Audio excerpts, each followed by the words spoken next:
Hey everybody, it's Ian King, founder of King Sports International, athlete advocate, coach educator, innovator of training methods that have changed the way the world trains.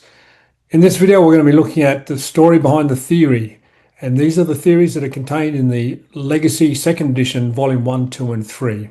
During the last 45 years, I've had a lot of opportunities to gain experiences, and these experiences have shaped my conclusions about how to train and develop theories. And this is what this series is all about. So let's get stuck into it.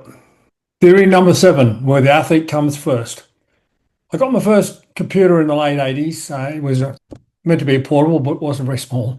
And I get to learn how to use the software that I wanted to print the athletes' programs out. And one of the things I found myself doing was feeling the need to have a slogan at the bottom of those printouts. So I was experimenting with a few of them, and one of them was where the athlete comes first. So I'd use that over the ensuing decade or two in a literal sense, and that the message I wanted to send is the athlete is a double message, literal and figuratively, that I will always put them first, and chances are they are going to come first when they're working with me. And that's where the saying, where the athletes came first, came from.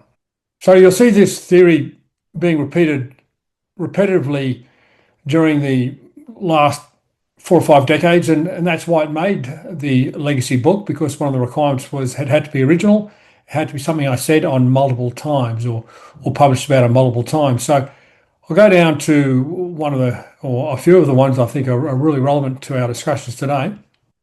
And this is a great example of the use of that saying.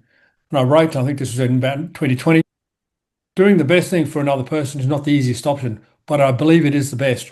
Remember my mantra. It's not about you or me, it's about the athlete. Whatever is best for the athlete. The KSI way is where the athlete comes first. In about 2025, I published this. This is what I have done. As I gain more experience, competence, and confidence, and as the years passed from my 1980 commencement, I became non-negotiable about placing the individual's needs and the best interest first, while still producing superior team outcomes and program results. As any athlete I've worked with during the last 5 decades will know. This statement from 2025, that's the way we roll. The most important aspect of our service is what's best for the client. As our slogan says, where the athlete comes first.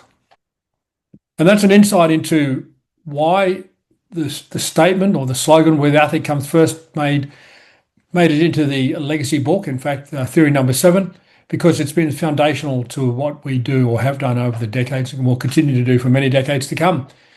It's a statement I formed back in the late 80s, early 90s, and it's one that I've used repetitively for subsequent decades. And I think it's really clear that that's what we do, and that's what is important to us.